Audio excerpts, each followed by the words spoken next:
This video will walk you through how to mount TeeJet 70 series spinner speed sensors on your BBI spreader. Start by looking at the cross member at the back of the machine where the overhead spinner motors are mounted. Near each motor, there is a hole drilled for mounting the sensor brackets. Shown on the screen is the bracket for mounting the spinner speed sensors. The two smaller bolts are used to mount the sensor to the bracket, and the larger bolt is used to mount the bracket to the cross member. The sensor position can be adjusted by moving the bracket itself or sliding the sensor position on the bracket.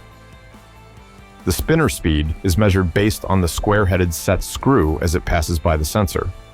To correctly set the sensor, ensure that the face of the sensor is flush with the head of the set screw, and the sensor is as close to the set screw without interfering with the screw as it spins.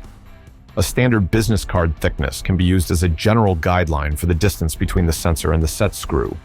Once the correct positioning has been achieved, the bolts on the bracket may be tightened down. If the sensor has power running to it, there is an LED light that will light up when it is picking up the set screw. As you spin the spinner by hand, confirm the clearance and that the sensor is picking up the set screw. The same process is used for mounting both the left and right-hand spinner speed sensors.